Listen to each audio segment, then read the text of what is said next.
Kashmir literature festival के तृतीय संस्करण थर्ड एडिशन में उपस्थित हमारे मित्र लेफ्टिनेंट जनरल डीपी पांडे साहब, इसके आयोजक श्री युवराज श्रीवास्तव जी, माननीय दीपक वोहरा साहब, प्रोफेसर अमिताभ मट्टू जी, प्रोफेसर नीरजा मट्टू जी, डॉक्टर शफी शौक साहब, उषा पांडे जी, रूबल नागी जी, कंचन गुप्ता जी, जम्मू कश्मीर प्रशासन के हमारे सहयोगी यहाँ के कलेक्टर श्री अक्षय लाभरू जी, यहाँ के वरिष्ठ पुलिस अधीक्षक संदीप चक्रवर्ती जी, प्रशासन के अन्य सभी सहयोगी, आमंत्रित अतिथिगण, सभी सम्मानित साहित्य प्रेमी लेखक, देवियों, सज्जनों और मित्रों, मैं अपनी ओर से आप सबका जम्मू कश्मीर में खैर मकदम करता हूं जो बाहर से आए। कश्मीरी में कहा जाता है मेहमान छो खुदाइस मंज दर्जा, अतिथि भगवान सरीखे होते हैं।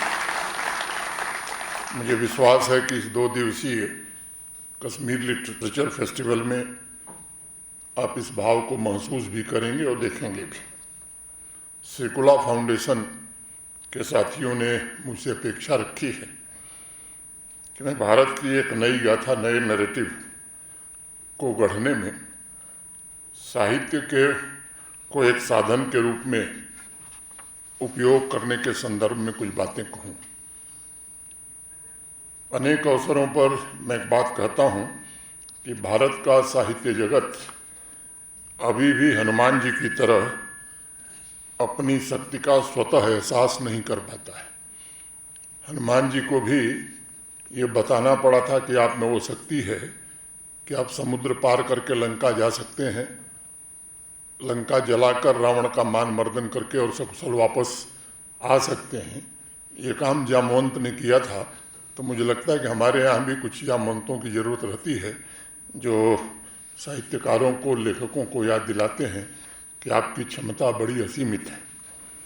भर्तृहरि ने नीति शतकम में लिखा है, जयंति ते सुकृतिनो रस सिद्धा कविश्वरा नास्ति तेषां यशः काये जरा मरणजम भयम। अर्थात महान कवि, लेखक और सृजनशील लोग अपने कर्म और ज्ञान से ही अमर हो जाते हैं। समय के साथ भले ही नश्वर शरीर नष्ट हो जाता है, लेकिन उनकी रचनाओं, उनकी लेखनी और उनकी कीर्ति का न तो कभी बुढ़ापा आता है और न ही वे कभी मृत्यु को प्राप्त होती हैं। आपकी रचना अमरता की प्रतीक है। आपकी क्षमता किसी सीमाओं में नहीं बांधी जा सकती।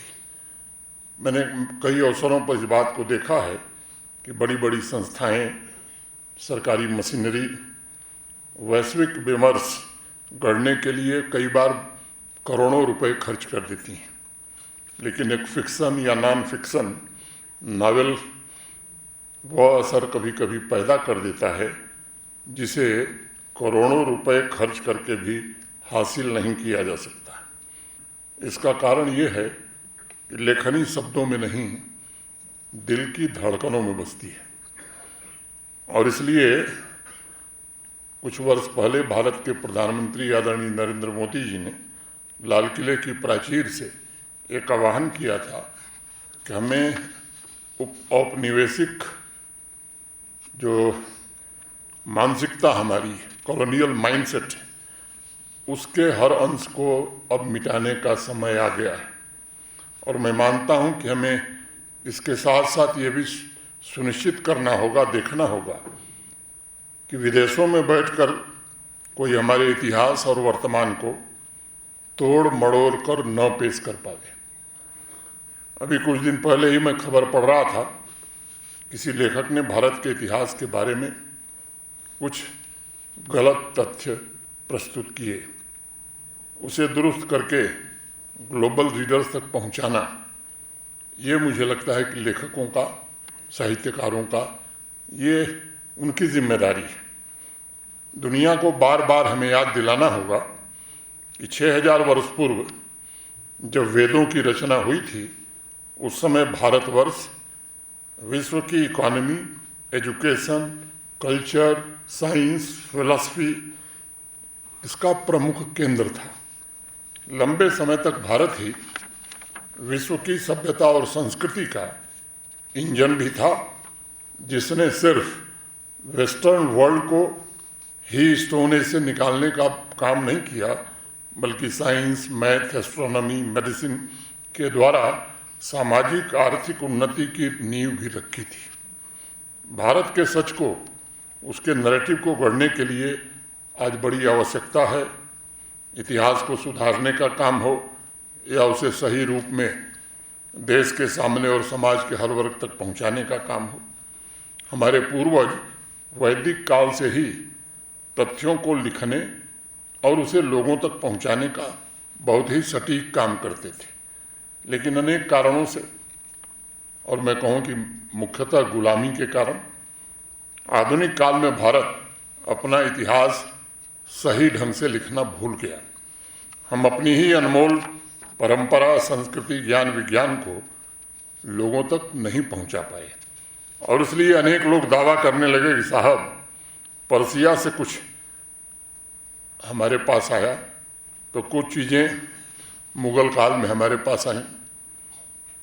जो लोग इतिहास को पढ़े हैं, या मैं आग्रह करूंगा कि एक बार इस पर शोध करिए, तो मेरी राय से आप सहमत होंगे कि इन बातों में कोई तथ्य नहीं है। जानबूझकर विदेशी इतिहासकारों ने भारत की प्राचीन खोजों, साइंस, साहित्य, कला, आर्किटेक्चर में उसकी उपलब्धियों का जिक्र ही नहीं किया। भारतवर्ष में जिस समय साइंस अपने शिखर पर था, उस समय तो पर्सिया में दूर दूर तक साइंस का जिक्र भी नहीं होता था। पर्सिया में साइंस, मैथ, एस्ट्रोनॉमी का पहला जिक्र 8वीं शताब्दी में आता है, और वह भी भारतवर्ष की वजह से। Edmund Wadsworth, Patricia Crone, Hugh Kennedy, Kevin Vaughn जैसे अनेक रिसर्चर्स ने खालिद इब्न बर्मा का जिक्र किया है, जो मैथमेटिक्स पढ़ने भारत आए थे और यहाँ से वह ज्ञान का भंडार लेकर के गए थे। उसके बाद खालिद साहब के बेटे ने अपने अनेक दूत उज्जैन भेजे थे, जिन्होंने इंडियन मेडिसिन, मैथमेटिक्स और एस्ट्रोनॉमी सीखी थी। अनेक भारतीय स्कॉलर्स को अपने साथ बगदाद भी ले गए, और संस्कृत की साइंटिफिक किताबों का अरबी में अनुवाद किया गया, और इसके पर्याप्त प्रमाण आज भी मौजूद हैं। ये सारे लिखित तथ्य हैं जिनका साक्ष्य मौजूद है, और अनेक शोधकर्ताओं ने, रिसर्चर्स ने लिखा है कि 12वीं शताब्दी में यूरोप का प्रथम पुनर्जागरण भारत के ज्ञान, विज्ञान, संस्कृति और कला के खजाने की देन थी। यानी उससे भी हजारों वर्ष पूर्व भारत एक साइंटिफिक नेशन के रूप में अपनी पहचान स्थापित कर चुका था। इस वर्ष जनवरी में भारत की यात्रा पर आई यूरोपीय आयोग की अध्यक्ष उर्सुला वॉन डेर लेयन ने इस बात को स्वीकार किया कि प्राचीन भारत ने यूरोपियन एनलाइटमेंट को आकार देने में सबसे महत्वपूर्ण भूमिका निभाई थी। इसलिए एक बात मैं कहना चाहता हूँ कि हमारे ज्ञान विज्ञान की जड़ें हमेशा गहरी रही हैं, और जो भी धूल, डस्ट कॉलोनियल माइंडसेट की वजह से रही है, उसे हटाकर नई पीढ़ी को बताना, मैं समझता हूँ ये लेखकों और साहित्यकारों का दायित्व है। हमारी आधुनिकता विश्व में अग्रणी रही है, और समस्त मानवता को साइंस का जो उपहार हमने दिया है वह बहुत ही अतुलनीय है। मैं अक्सर दो बातों का जिक्र करता हूँ, एक इतिहास और एक विज्ञान। मैं उसको यहाँ भी दोहराना चाहूँगा। सर आइजैक न्यूटन का नाम आप में से अनेक लोगों ने सुना है, थियरी ऑफ ग्रेविटी का जिन्होंने आविष्कार किया। बाद में वो ब्रिटिश पार्लियामेंट के सदस्य भी हो गए थे। ब्रिटिश पार्लियामेंट में भाषण करते हुए उन्होंने कहा कि ये समुद्री जहाज़ों को चलाने के लिए विज्ञान के पास कोई समाधान नहीं है। और जब सर आइजैक न्यूटन ये भाषण कर रहे थे, उसके सैकड़ों वर्ष पूर्व भारत के पानी के जहाज सुदूर दक्षिण अफ्रीका के आगे तक जाते थे, हमारे यहाँ उत्पादित माल ले जाते थे और वहाँ से सोना बाकी चीज़ें खरीद कर लाते थे। सोने की चिड़िया हम इसलिए नहीं बने थे क्योंकि हम जानते हैं कि हमारे पास कोई बहुत गोल्ड माइंस नहीं है, न हम सब सोना लूट के लाए थे, हम व्यापार के माध्यम से ही सोना लाते थे। सिकंदर और पोरस की दोस्ती इतिहास के जो विद्यार्थी हैं वो जानते होंगे। जब सिकंदर ने तय किया कि आकर के आक्रमण करना है तो उसने गुप्तचर भेजे। मगध की सेना सिंधु नदी के किनारे अभ्यास कर रही थी, गुप्तचर देखे और जाकर के ने कहा कि जिस तरह से मगध सैनिक तैयारी में है आप युद्ध नहीं लड़ पाएंगे। हजारों घुड़सवार, हजारों हाथी पर सवार सैनिक, लाखों की संख्या में उनके सैनिक उतावले हैं कि आप आइए और युद्ध किया जाए। सिकंदर ने पांव पीछे लौटा लिया और जब लौट रहा था तो रास्ते में पोरसपुर राज से उसकी भेंट हुई और जो सबसे अमूल्य निधि पोरस ने सिकंदर को दिया था वो था इग्नाट स्टील, जो केवल और केवल दुनिया में उस समय भारत में बनता था और दुनिया की सबसे बढ़िया अच्छी तलवार भी उसी स्टील से बनती थी। तो इसलिए मैंने इस बात का जिक्र किया संक्षेप में कि हमें इन तथ्यों को जानना बड़ा आवश्यक है।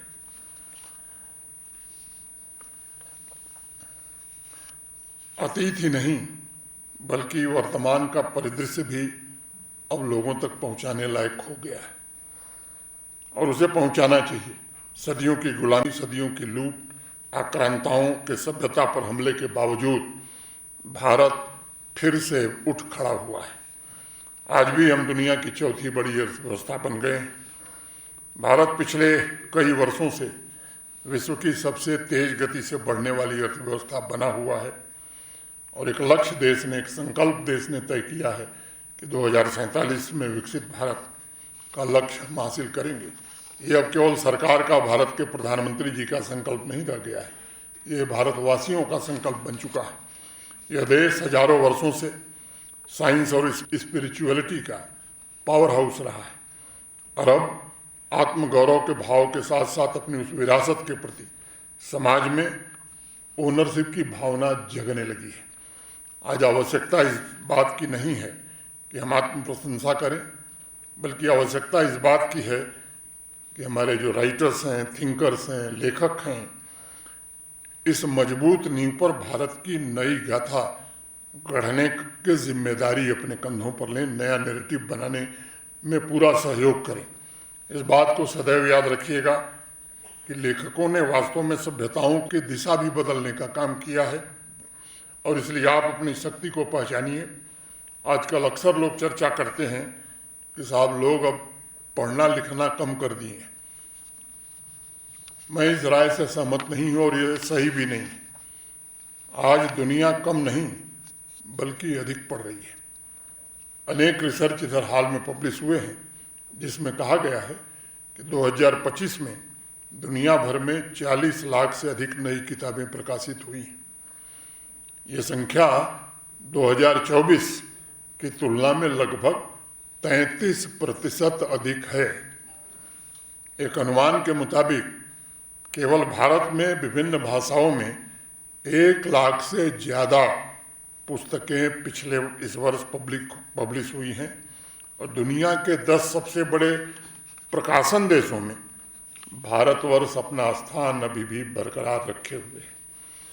और इसलिए ये बात मैं आज जिम्मेदारी से कहना चाहता हूँ कि अनेक डिजिटल प्लेटफॉर्म, सेल्फ पब्लिशिंग ने उन राइटर्स, विचारकों, लेखकों के लिए अब नए दरवाजे खोल दिए हैं जिन्हें शायद पब्लिशिंग की पारंपरिक व्यवस्था में जगह नहीं मिल पाती थी। इसका इस्तेमाल हमें नैरेटिव बिल्ड करने के लिए करना ही होगा और करना ही चाहिए। अगर हाल के इतिहास को हम पढ़ें तो चाहे हमारे स्वतंत्रता का संग्राम रहा, ठीक है कि हमारे स्वतंत्रता सेनानियों का उत्सर्ग रहा है, उनका त्याग रहा है, लेकिन उस समय भी साहित्यकारों ने, लेखकों ने, कवियों ने जिस प्रकार से उस आंदोलन के लिए वातावरण देश में तैयार किया था वो अतुलनीय रहा। जब भी इस देश में कोई बड़ी समस्या आई, मैं समझता हूँ कि साहित्य जगत के लोगों ने उस नैरेटिव के लिए अपना खून पसीना बहाया है और इसे और द्रुत गति से हमें भविष्य में आगे बढ़ाने की ज़रूरत है। अंत में दिल्ली के एक मशहूर शायर मखमूर देहलवी की कुछ पंक्तियों से मैं अपनी बात पूरी करना चाहता हूँ। किसी से मेरी मंजिल का पता पाया नहीं जाता, किसी से मेरी मंजिल का पता पाया नहीं जाता, जहाँ मैं हूँ फरिश्तों से वहाँ जाया नहीं जाता। मोहब्बत के लिए कुछ खास दिल मखसूस होते हैं, ये वो नगमा है जो हर साज पर गाया नहीं जाता, ये वो नगमा है जो हर साज पर गाया नहीं जाता। बहुत बहुत धन्यवाद। नमस्कार। जय हिंद।